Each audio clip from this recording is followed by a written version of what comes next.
Hello everyone. आज हम इस वीडियो में गूगल फॉर्म में कैसे अपने को पार्टनर या जो दूसरे टीचर्स हैं उनको गूगल फॉर्म में कैसे ऐड करना है, उनको सारे अथॉरिटीज़, एडिट के राइट्स, ये सारी चीज़ें कैसे असाइन करनी है और बच्चों के रिस्पॉन्सेज को हम मैन्युअली कैसे चेक कर सकते हैं, ये सारी चीज़ें इस वीडियो में कवर करेंगे। तो आप देख सकते हो यहाँ मैंने गूगल फॉर्म ओपन करा है। जो रिसेंटली फॉर्म्स हैं वो यहाँ बॉटम में अपीयर हो जाते हैं। जिस फॉर्म में आपको टीचर को ऐड करना है आप उस फॉर्म को सिलेक्ट कर सकते हो। तो यहाँ भी मैंने एक फॉर्म सिलेक्ट कर लिया है। यहाँ पर आप जैसे ही सेंड के राइट हैंड साइड पे देखोगे थ्री डॉट्स आपको दिखेंगे। आपको इस थ्री डॉट्स पर क्लिक करना है। यहाँ आपके पास एक ऑप्शन आएगा ऐड कोलैबोरेटर्स। आपको यहाँ ऐड कोलैबोरेटर सिलेक्ट कर लेना है। अब आपको जो भी टीचर्स को ऐड करना है वहाँ आप इसकी ईमेल आईडी डाल सकते हो। यहाँ मैंने एक टीचर की ईमेल आईडी टाइप कर दी है। जैसे ही आप टाइप करोगे ऑटोमेटिकली एक सजेशन आएगा। मेक श्योर आपको इस सजेशन पर क्लिक करना है। यहाँ पर मैंने टेस्टिंग 9 to 12 एक जीमेल आईडी है टीचर की, इसको मैंने सिलेक्ट कर लिया है सजेशन को। जैसे ही आप सजेशन सिलेक्ट कर लोगे यहाँ एक ऑप्शन आएगा उनको मेल सेंड करने का, तो आपको सेंड पर क्लिक कर देना है। तो इस फॉर्म का इनविटेशन, एडिटिंग राइट सारे उस टीचर्स को मेल हो जाएंगे। यहाँ हम देख सकते हैं, यहाँ मैंने वापस उसी टीचर जो मैंने ऐड करा था उसकी ईमेल आईडी से साइन इन करा है। यहाँ मेरे पास एक इनविटेशन आ चुका है। जैसे आप इस इनविटेशन पर क्लिक करोगे यहाँ पर ओपन इन फॉर्म्स दिखेगा आपको। तो ये अब आपके जो आपने टीचर्स को ऐड करा है वो टीचर ये अपनी ईमेल आईडी ओपन करके इस एक्सेप्टेशन को एक्सेप्ट कर सकते हैं, इस इनविटेशन को एक्सेप्ट कर सकते हैं। जैसे ही वो इस इनविटेशन को एक्सेप्ट करेंगे वो फॉर्म ओपन हो जाएगा। अब आप देख सकते हो ये दूसरी टीचर की आईडी थी, टेस्टिंग आईडी, जिसको हमने इनविटेशन भेजा था। उसके थ्रू भी अब ये फॉर्म, रिस्पॉन्सेज, सारी चीज़ें जो हम अपने पार्ट पर कर रहे थे वो सारे चीज़ें वो टीचर भी ऐड कर सकता है। तो अभी तो ये मैंने अपने ईमेल के थ्रू खोला है। अगर सपोज आपको इसकी एक कॉपी उस जो आपके को टीचर है उनको इसकी कॉपी अपने ड्राइव पर सेव करनी है, तो वापस वो अपने थ्री डॉट्स पर क्लिक करके यहाँ पर मेक का कॉपी कर सकते हैं। उनको अगर कुछ नाम देना है, सपोज करो मैंने यहाँ क्लास 7th नाम दे दिया है। यहाँ मैं क्लास 7th चैप्टर 2 ऐसे कुछ भी नेम से आप देख सकते हो। आप ये माई ड्राइव के फोल्डर में सेव हो जाएगा। तो जो भी आपकी को टीचर थी अब ये फॉर्म उनके ड्राइव पर एज अ कॉपी सेव हो चुका है।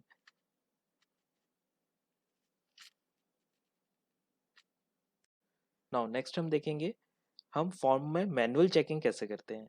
ये एक मैंने फॉर्म जो बनाया था, यहाँ पर मेरे पास कुछ रिस्पॉन्सेज आ चुके हैं। आप देख सकते हैं 44 रिस्पॉन्सेज है। ये फॉर्म को मैंने ऑटो करेक्ट पे नहीं करा था। तो अब मुझे जो मैनुअल चेकिंग करनी है उसके लिए मेरे पास दो वे हैं। या तो मैं इस फॉर्म के थ्रू ही मैनुअल चेकिंग कर लूँ, या इस पूरे डेटा को जो मेरे पास सारे रिस्पॉन्सेज को एक्सेल शीट पे एक्सपोर्ट करके भी चेक कर सकता हूँ। तो सबसे पहले हम इसी फॉर्म पर मैनुअल चेकिंग कैसे करनी है उसको हम देखते हैं। तो यहाँ मैंने जो कुछ ऑब्जेक्टिव, यहाँ मैंने 6 ऑब्जेक्टिव क्वेश्चंस बनाए थे। तो पहले मैं इनका करेक्ट आंसर मार्क कर लेता हूँ। तो करेक्ट आंसर मार्क करने के लिए आपको यहाँ आंसर की पर क्लिक करना रहेगा। फर्स्ट क्वेश्चन जो है इसका option B, correct answer B है, तो मैंने यहाँ बी पर टिक करा। यहाँ पर मेक श्योर आपको डन करना है। आप देख सकते हो ये ग्रीन कलर का टिक यहाँ आ जाएगा। ऐसे ही आप जो भी करेक्ट आंसर, सेकंड का यहाँ आंसर ए है तो आंसर की पर आपको क्लिक करना है। देन आपको करेक्ट आंसर सिलेक्ट करना है, ये ग्रीन हो जाएगा। मेक श्योर डन पर आपको क्लिक जरूर करना है।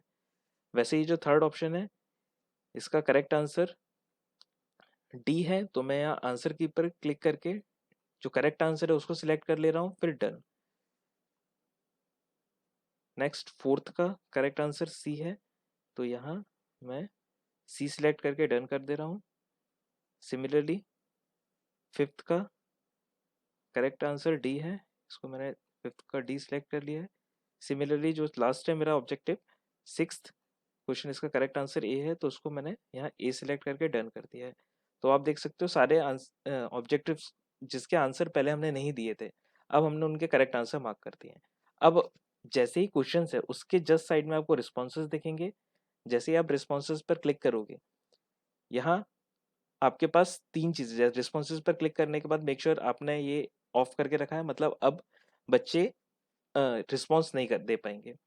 रिस्पॉन्सेज में आपको यहाँ तीन सब हेडिंग्स मिलेगी, समरी, क्वेश्चंस और इंडिविजुअल्स। तो आपको जब इंडिविजुअल बच्चों का चेकिंग करना है तो आपको यहाँ इंडिविजुअल पर क्लिक करना रहेगा। अब आप यहाँ देख सकते हैं टोटल जो मेरे पास 44 रिस्पॉन्सेज आए थे इस फॉर्म पे, यहाँ अभी करेंटली सबसे पहला रिस्पॉन्स है 1 of 44। जैसे ही आप इसको डाउन करोगे आप देख सकते हो स्टूडेंट का नाम है, रोल नंबर है, ये 7th A सेक्शन का है। तो सपोज अभी मैं 7th A में ही पढ़ा रहा हूँ, तो मुझे केवल 7th A के बच्चों के ही कॉपी चेक करनी है। तो अगर कोई 7th B का बच्चे का कॉपी आएगा तो मैं उसको चेक नहीं करूंगा। तो ये 7th A की कॉपी है। अब आप देखोगे करेक्ट आंसर, तो ये अब आपको मैनुअल काउंटिंग करनी है। ये ग्रीन दिख रहा है मीन्स करेक्ट है, अगर रेड दिखेगा तो ये रॉन्ग क्वेश्चन है। तो आप देख सकते हो एक 1 मार्क्स में देख सकता हूँ यहाँ बच्चे को, यहाँ 2 मार्क्स, 2 क्वेश्चन करेक्ट हो गए, ये रॉन्ग है। फोर्थ वाला राइट है, पहले 2 मार्क्स हो गए थे अब 3 मार्क्स हो गए हैं, 4 मार्क्स नाउ, नाउ 5 मार्क्स। तो आप मैन्युअली देख सकते हो ऐसे। फर्स्ट रिस्पॉन्स जो कि ये बच्चा था रुचि सिंह 7th A का, इसके 5 मार्क्स आ गए। वैसे ही मैं नेक्स्ट रिस्पॉन्स के लिए यहाँ 1 of 44 था, यहाँ मैं सेकंड पर क्लिक कर रहा हूँ। इमीडिएटली जैसे ही आप सेकंड पर क्लिक करोगे आप देख सकते हो दूसरे बच्चे का रिस्पॉन्स आ चुका है, भानु। नाउ अगेन ये 7th A का है तो मेरे को इसकी कॉपी चेक करनी है। आप देख सकते हो जो जो ग्रीन है बस आप उसको मैन्युअली काउंट करो। यहाँ 1 2, 2 क्वेश्चन करेक्ट हैं, थर्ड वाला भी करेक्ट है, 3 मार्क्स हो गए। फोर्थ वाला रॉन्ग है, फिफ्थ वाला करेक्ट है, 4 मार्क्स हो गए हैं। सिक्स वाला करेक्ट है, 5 मार्क्स। तो इसको भी आउट ऑफ 6 5 मार्क्स मिले हैं। सिमिलरली अगर मैं एक और बच्चे का रिस्पॉन्स देखूं, थर्ड रिस्पॉन्स, ये भी 7th A का है, नाम चेंज हो चुका है बच्चे का। इसका फर्स्ट क्वेश्चन करेक्ट है, सेकंड क्वेश्चन करेक्ट है, थर्ड क्वेश्चन करेक्ट है, फोर्थ भी करेक्ट है, फिफ्थ भी करेक्ट है, सिक्स, सारे क्वेश्चन इसके करेक्ट हैं। ग्रीन मीन्स करेक्ट है, तो इसके 6 out of 6 मार्क्स आ चुके हैं।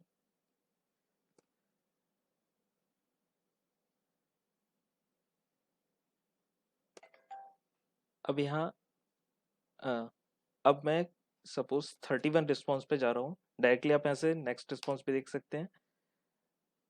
अब 31 पे एक दूसरा बच्चा मुझे दिखा, ये 7th B का है। क्योंकि मैं 7th A का ही टीचर हूँ, मुझे 7th B की कॉपी चेक करनी नहीं करनी है, तो मैं इसको नेगलेक्ट कर सकता हूँ। सिमिलरली नेक्स्ट रिस्पॉन्स के लिए 32 पर मैंने चेक करा, अब ये 7th A का बच्चा है, तो अब इसके मार्क्स फिर मैं मैन्युअली चेक करूंगा। ग्रीन मीन्स 1 मार्क्स मिल गया है बच्चे को, सेकंड क्वेश्चन रॉन्ग है, थर्ड ग्रीन है मीन्स करेक्ट है, अब 2 मार्क्स हो गए इसके। फोर्थ क्वेश्चन रॉन्ग है, फिफ्थ क्वेश्चन करेक्ट है, 3 मार्क्स हो गए, सिक्स रॉन्ग है, तो आउट ऑफ 6 इसको 3 मार्क्स मिल चुके हैं। वैसे ही आपको फिर यहाँ नेक्स्ट पर क्लिक करना है, ये सब चीज़ें आपको इंडिविजुअल वाले टाइप में मिलेगी। अगेन 33 नंबर का रिस्पॉन्स, अब मैंने देख लिया ये बच्चा 7th B का है, बट मुझे 7th A की ही कॉपी चेक करनी है, तो मैं इस चीज़ को नेगलेक्ट कर दूंगा। 34, ये 7th A का बच्चा है, 34 वाला जो रिस्पॉन्स है ये 7th A का बच्चा है। अब इसकी कॉपी चेक करनी है, पहला वाला रॉन्ग, ये भी रॉन्ग, थर्ड वाला क्वेश्चन करेक्ट है तो उसको 1 मार्क्स मिल गया है, 1 मार्क्स मिल चुके हैं उसको। फिफ्थ वाला करेक्ट है, 1 मोर मार्क्स, तो 1 + 1 2 मार्क्स हो गए हैं। तो ऐसे आप इंडिविजुअल इनके रिस्पॉन्सेज को करेक्ट कर सकते हैं। तो ये अभी हमने फर्स्ट वे देखा था। अब जो सेकंड वे है, सारे चेकिंग जो मैनुअल चेकिंग है उसको हम एक्सेल शीट पर कैसे चेक करेंगे। तो अगेन आपको यहाँ जो रिस्पॉन्सेज है वहाँ क्लिक करना है। यहाँ रिस्पॉन्सेज के बाद आपको यहाँ ग्रीन कलर का एक आइकन दिखेगा। जैसे ही आप इस ग्रीन कलर के आइकन को क्लिक करोगे, पूरा डेटा जो भी स्टूडेंट्स का था एक एक्सेल शीट पर एक्सपोर्ट हो जाएगा। अब आप देख सकते हो एक एक्सेल शीट पर पूरा डेटा एक्सपोर्ट हो गया है। तो ये ऑनलाइन ही एक्सेल शीट ओपन हुई है, पहले मैं इस एक्सेल शीट को सेव कर लेता हूँ। तो आपको यहाँ फाइल पर जाना है, देन डाउनलोड पर जाना है। डाउनलोड पर फर्स्ट ऑप्शन जो है, इसको एज एक्सेल शीट एक्सपोर्ट कर रहा हूँ मैं। तो जैसे ही आप एक्सेल शीट पर एक्सपोर्ट करोगे आप देख सकते हो यहाँ पर एक ये एक्सेल शीट डाउनलोड हो चुकी है। अब मैं इस एक्सेल शीट को यहाँ से ओपन कर ले रहा हूँ। जैसे ही आप ओपन करोगे ये पूरा डेटा एक एक्सेल शीट में ओपन हो जाएगा। यहाँ इनेबल एडिटिंग कर दिया है मैंने, अब मैं इस डेटा को पूरा एडिट कर सकता हूँ। अब आप देख सकते हैं यहाँ पूरा जो डेटा है स्टूडेंट्स का वो यहाँ एक्सेल शीट पर आ चुका है। सबसे पहले मैं इस हेडिंग को एक डिफरेंट कलर में सेट करता हूँ ताकि इजीली विजिबल हो। टाइम स्टैम्प में किस डेट को कितने बजे बच्चे ने टेस्ट दिया था वो सारी डिटेल्स यहाँ आ जाएंगी। क्योंकि ये हमने ऑटो करेक्ट पर नहीं रखा था, मैनुअल करेक्ट था, इसलिए स्कोर यहाँ सबका भी 0 दिखा रहा है। यहाँ next name, roll number, class section जो भी हमने रिक्वायर्ड फील्ड बनाई थी, फिर according to that different question आ जाएंगे। क्वेश्चन 1 2 3 4 5 6 जो जो ऑब्जेक्टिव हमने बनाए थे। तो सबसे पहली चीज अब आप यहाँ देख सकते हो, यहाँ मेरे पास कुछ 7th A के भी बच्चे हैं, 7th B के भी हैं, A B ऐसे सारे सेक्शंस के बच्चे मर्ज हैं। तो मुझे सबसे पहले इनको फिल्टर करना है। तो फिल्टर करने के लिए सबसे पहले आपको ये जो पूरा कॉलम है, ये कॉलम सेलेक्ट कर लिया मैंने, यहाँ ई पर क्लिक करा है, कॉलम सेलेक्ट हो गया है। यहाँ आपको राइट हैंड जो होम मेन्यू रहता है, होम मेन्यू के जो सबसे राइट हैंड साइड पर है, यहाँ आप देख सकते हो सॉर्ट एंड फिल्टर का ऑप्शन दिख रहा है। सॉर्ट एंड फिल्टर पर आपको क्लिक करना है, फिल्टर ऑप्शन सिलेक्ट करना है। जैसे ही आप फिल्टर सेलेक्ट करोगे, यहाँ पर एक ड्रॉप डाउन एरो अपीयर हो जाएगा। यहाँ इस ड्रॉप डाउन एरो पर मैंने क्लिक करा। अब क्योंकि मैं 7th ए की कॉपी चेक करनी है, मैं 7th ए का टीचर हूँ, तो मैं सारी चीज़ें डिसेबल कर दूंगा, केवल 7th ए पर सिलेक्ट करूंगा। और कई बार क्या रहता है, हम चेक बॉक्स नहीं बनाते हैं, नॉर्मली फील्ड बना देते हैं क्लास सेक्शन डालने के लिए। तो बच्चे 7 SEVEN भी लिख सकते हैं, रोमन लेटर्स में भी लिख सकते हैं। तो उस केस में जो जो 7th ए वाली चीज़ दिख रही है, आप उसको सिलेक्ट कर लेना। यहाँ ओके कर दिया। तो जैसे आप देखोगे, यहाँ टोटल पहले 44 से ज़्यादा रिस्पॉन्सेज थे, अब यहाँ काफ़ी कम रिस्पॉन्सेज बचे हैं और सारे 7th ए के बच्चे हैं। तो ये फिल्टर हुआ है।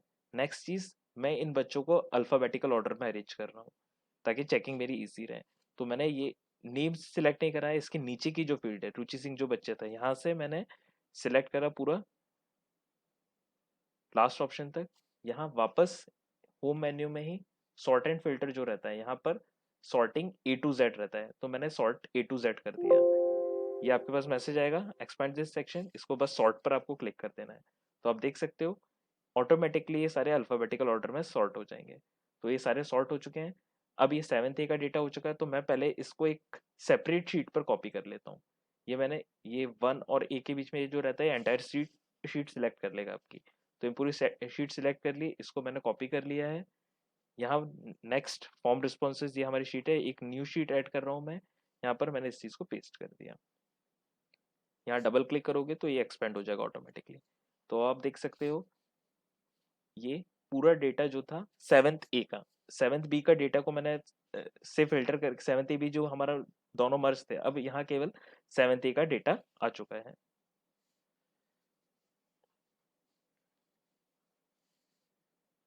अब यहाँ जो मेरी रिक्वायर्ड फील्ड नहीं है, मैं उन सबको पहले डिलीट कर देता हूँ। यहाँ मुझे इसकी ज़रूरत नहीं है, तो मैंने पूरा कॉलम सेलेक्ट करके इसको डिलीट कर दिया। स्कोर की मुझे अभी फ़िलहाल कोई ज़रूरत नहीं है, यहाँ पर राइट क्लिक करके मैंने इसको डिलीट कर दिया है। सेक्शन ऑलरेडी ये 7th ए के बच्चे हैं सारे, तो मुझे सेक्शन की भी कोई नीड नहीं है, मैंने यहाँ सेक्शन भी इसको डिलीट कर दिया है। तो जो अननेसेसरी फील्ड है आप उसको रिमूव कर सकते हो। इस शीट को मैंने यहाँ रीनेम कर दिया है। ये जो शीट हो गई है, अब ये 7th ए की शीट हो चुकी है। अब आप देख सकते हो, यहाँ मैं इनको थोड़ा एक्सपेंड कर देता हूँ, या डबल क्लिक करोगे आप इनके बीच में तो ऑटोमेटिकली ये हाईएस्ट विड्थ जो रहती है कॉलम की उसके अकॉर्डिंग सॉर्ट हो जाते हैं। ये पूरा फिक्स हो चुके हैं हाईएस्ट विड्थ के हिसाब से। अब मीन हमने जो अभी फिल्टर कर चुके हैं बच्चे, 7th ए के बच्चे सेपरेट हो चुके हैं, अल्फाबेटिकली बच्चे अरेंज हो चुके हैं।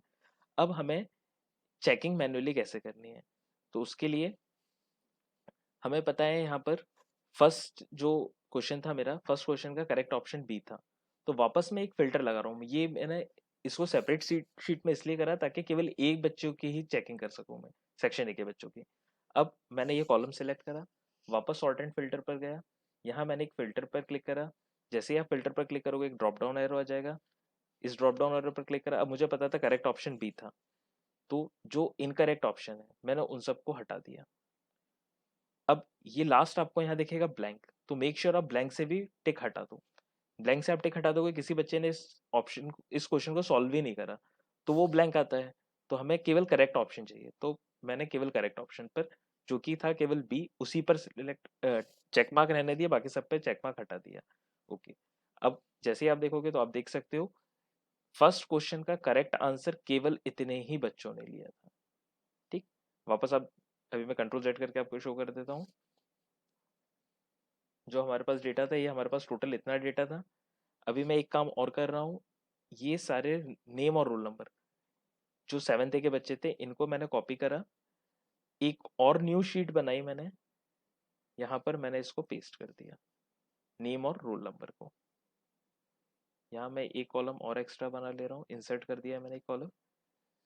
अब आप यहाँ देख सकते हो, यहाँ मैं कुछ फील्ड बना ले रहा हूँ, Question 1, Question 2, Question 3, question 4, question 5, क्योंकि मेरे पास 6 ऑब्जेक्टिव थे तो मैंने 6 क्वेश्चन यहाँ सेपरेट क्रिएट कर दिए। वापस यहाँ मैं स्कोर शीट का नाम स्कोर दे देता हूँ। अब वापस आप देख सकते हो 7 थे। यहाँ पर जो हमने फिल्टर लगाया था, करेक्ट ऑप्शन क्या था, फर्स्ट क्वेश्चन का करेक्ट ऑप्शन बी था, बी सिलेक्ट करा, ओके करा।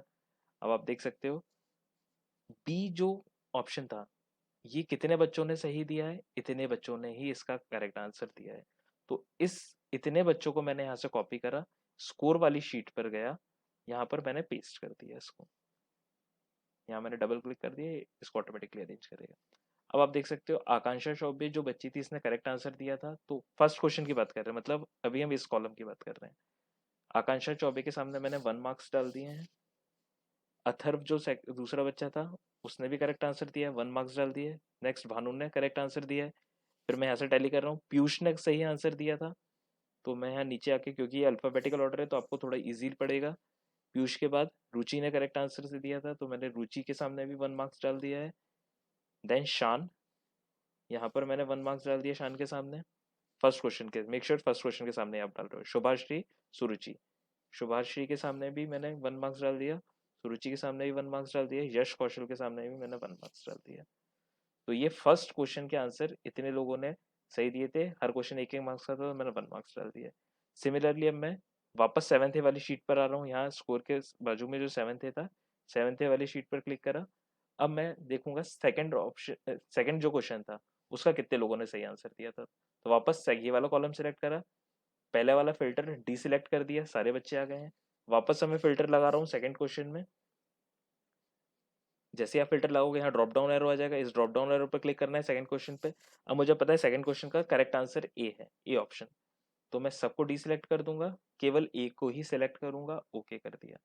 अब आप देख सकते हो इतने बच्चों ने सही आंसर दिया है सेकंड क्वेश्चन का। तो अब मैं केवल इन बच्चों को कॉपी कर रहा हूँ यहाँ से, नेक्स्ट स्कोर वाली जो शीट थी मेरी, पुराने बच्चों को उसी पे मैं पेस्ट कर दे रहा हूँ, तो ये नए बच्चे दिख जाएंगे, या आप उसको क्लियर डिलीट कर सकते हो। तो यहाँ पर मैंने इतने बच्चों ने सेकंड आंसर सही करा था। अब मैं वापस वही काम करूंगा, आकांक्षा के सामने मैंने सेकंड क्वेश्चन जो था उसने करेक्ट आंसर दिया, 1 मार्क्स डाल दिया। आराध्य करे, इसने करेक्ट आंसर दिया है, यहाँ मैंने 1 करा। Atharv 1 marks, Bhanu 1 marks. Then next जो बच्ची थी वो कशिश थी, तो अब मैं कशिश के सामने यहाँ 1 मार्क्स डाल दूंगा। देन लेविना, लेविना के सामने मैंने 1 मार्क्स डाल दिया। देन नमन, नमन के सामने मैंने 1 मार्क्स डाला। पीयूष, पीयूष के सामने मैंने 1 मार्क्स डाल दिया। देन रुचि, रुचि के सामने मैंने 1 मार्क्स डाल दिया। शान, शान के सामने मैंने 1 मार्क्स डाल दिया। सुरुचि, वान्या, यश, सुरुचि, वान्या, यश। अब ऐसे आप सारे क्वेश्चंस जो हैं उसके सामने जिस जिस बच्चे ने करेक्ट करा है वैसे ही पुरानी शीट पे गए। यहाँ से अब मैं थर्ड क्वेश्चन में वही सेम फिल्टर लगा लूंगा। ऐसे हर एक का आप वहाँ डेटा कॉपी कर लीजिए। अब आप देख सकते हो मैंने ये सारे क्वेश्चन 6 तक इनके मार्क्स यहाँ लिख लिए हैं। ये कुछ मेरे पास एक्स्ट्रा बच्चे थे, यहाँ पर मैंने इनको क्लियर कंटेंट कर दिया राइट क्लिक करके। अब इनका जो कैलकुलेशन है हम डायरेक्टली फॉर्मूला लगा के कैलकुलेट कर सकते हैं। फॉर्मूला लगाने के लिए यहाँ पर आपको इक्वल टू का साइन लगाना है, सम, एसयूएम सम टाइप करोगे तो ऑटोमेटिकली सजेशन आ जाएगा। अब यहाँ पर कहाँ से कहाँ मुझे ऐड करना है, ये जो है मेरा सेल E3, E3 मतलब या तो आप E3 टाइप कर दो या यहाँ पर इस सेल को सिलेक्ट कर लिया, तो आप देख सकते हैं E3 ऑटोमेटिकली आ गया है। फिर कॉलन, डबल कॉलन आपको यूज करना है, ये कॉलन आ गया है यहाँ। अब इस सेल का नाम क्या है, J3, या तो आप J3 टाइप कर दो या यहाँ पर क्लिक कर दो, भले ये ब्लैंक है तो आप ब्लैंक पर क्लिक कर सकते हो, ऑटोमेटिकली J3 आएगा। तो ये आप देख सकते हो ऑटोमेटिकली हाईलाइट हो जाएगा। क्वेश्चन 1 से लेके क्वेश्चन 6 तक का सम चाहिए मुझे, यहाँ पर मैंने ब्रैकेट बंद कर दिया है, एंटर। आप देख सकते हो 4 क्वेश्चंस करेक्ट थे, तो टोटल स्कोर यहाँ 4 हो गया है। अब मुझे हर बार लगाने की जरूरत नहीं है, बस इसको सिलेक्ट करा है सेल को, यहाँ 4 डायरेक्शनल एरो आपको दिख रहा है, आप देख सकते हो यहाँ जो 4 डायरेक्शनल एरो है, आप जैसे ही कॉर्नर पे जाओगे ये थिन एरो में कन्वर्ट हो जाएगा। तो अब आपको अपने माउस का लेफ्ट क्लिक होल्ड करके रखना है और उसको जस्ट ड्रॉप कर दो। जैसे आप ड्रॉप करोगे आखिरी जो लास्ट स्टूडेंट थे। तो आप देख सकते हो यहाँ पर ऑटोमेटिकली सारे बच्चों का टोटल आ चुका है। तो आप देख सकते हो आउट ऑफ 6 पहले बच्चे को 4 मार्क्स मिले हैं, दूसरे बच्चे को 2, ऐसे करते हुए टोटल सारे बच्चों का टोटल ऑटोमेटिकली कैलकुलेट कर लिया है। जो ब्लैंक थे वो एज बाय डिफॉल्ट 0 ही कैलकुलेट होंगे, इसलिए मैंने यहाँ 0 नहीं लिखा था। जिस बच्चे को मार्क्स मिले थे बस मैंने वहाँ 1 1 लिख दिया था। तो ये थोड़ा टाइम रहेगा बट एक्यूरेट रिजल्ट आपके पास आ जाएगा। दूसरा ऑप्शन ये रहता है इसमें, ये जो मैंने नाम लिखे थे नई शीट में, ये मैंने नई शीट बनाई थी, टोटल मैंने 3 शीट बना ली थी, ये बाय डिफॉल्ट शीट थी। फिर 7th ए को फिल्टर करा था मैंने एक शीट पर, ये 7th ए के फिल्टर वाले बच्चे थे। आप देख सकते हो फर्स्ट शीट जो थी मेरी, ये बाय डिफॉल्ट जो शीट बनी थी उसमें से मैंने 7th ए के बच्चे फिल्टर कर लिए थे, जो काम के कॉलम्स नहीं थे वो हटा दिए थे। उसके बाद स्कोरिंग के लिए मैंने एक और शीट बनाई थी। आप चाहो तो इसको मैनुअली पेपर पे भी नाम लिख के क्वेश्चन नंबर डाल के किस बच्चे, फिल्टर जरूर करना, फिल्टर करके आपका काम आसान हो जाएगा। फर्स्ट क्वेश्चन का आंसर कितने बच्चों ने दिया है उस चीज को फिल्टर करके उसके अकॉर्डिंग ऐसे ऐसे मार्क्स लिख देना, फिर आप मैन्युअली कैलकुलेट कर सकते हो, या आपको फॉर्मूला से करना है फॉर्मूला से कर सकते हो। तो इस तरीके से आप मैन्युअली आंसर को कैलकुलेट, मैन्युअली चेकिंग कर सकते हो। यहाँ एक चीज और है, सपोज करो आपके क्वेश्चन ज्यादा रहते हैं, जनरली 30 40 50 क्वेश्चन जितने भी हों, तो कई बार हम स्क्रॉल करते हैं तो ये नेम और रोल नंबर भी स्क्रॉल होने लगता है। तो उसको फ्रीज करने के लिए मुझे ये नेम और रोल नंबर फिक्स चाहिए, और ये वाला पार्ट भी मुझे फिक्स चाहिए। तो मैं यहाँ पर इस सेल को सिलेक्ट कर लिया है, अभी आपके अपीयरेंस के लिए मैंने इसको येलो कलर कर दिया है। अब आप देख सकते हो यहाँ व्यू मेन्यू में आपको जाना है, व्यू मेन्यू में आपको दिखेगा फ्रीज पेन। तो आपको यहाँ फ्रीज पेन पर क्लिक करना है। यहाँ फ्रीज पेन फर्स्ट ऑप्शन जो है फ्रीज पेन, इस पर क्लिक कर देना। अब आप देखना जब भी हम स्क्रॉल करेंगे तो ये नेम रोल नंबर स्क्रॉल नहीं होगा। बाकी जब हम देखो, अब मैं स्क्रॉल कर रहा हूँ, नेम रोल नंबर फिक्स है, तो नेम रोल नंबर आपका स्क्रॉल नहीं होगा। जैसे सपोज करो यहाँ 30 क्वेश्चन होंगे, तो आप नेक्स्ट करोगे तो आप देख सकते हैं नेम रोल नंबर फ्रीज हो चुका है मेरा। वैसे ही डाउन करोगे तो आप देख सकते हो ये ऊपर वाली क्वेश्चंस की हेडिंग जो है वो फ्रीज रहेगी। तो ये आप फ्रीज पेन पे ऑप्शन से आपको मिल जाएगा। अगेन आपको अनफ्रीज करना है तो वापस व्यू मेन्यू में फ्रीज पेन से आप इसको अनफ्रीज कर सकते हो, तो नॉर्मली ये स्क्रॉल हो जाएंगे। तो फ्रीज पेन भी आपके लिए हेल्पफुल रहेगा। तो आपके पास दोनों मेथड्स हैं। आप गूगल फॉर्म में, जो कि हमारे पास गूगल फॉर्म था, यहाँ इंडिविजुअल रिस्पॉन्सेज को भी चेक कर सकते हो। यहाँ इंडिविजुअल रिस्पॉन्सेज के थ्रू यहाँ आपको मैनुअल देखना पड़ेगा, जो ग्रीन कलर है उसको कैलकुलेट कर लेना। दूसरा ऑप्शन यहाँ मैंने एक्सेल शीट में आपको बता दिया मैनुअल चेकिंग कैसे कर सकते हो। तो होप ये आपके लिए बेनिफिशियल रहेगा। Thank you for watching this video.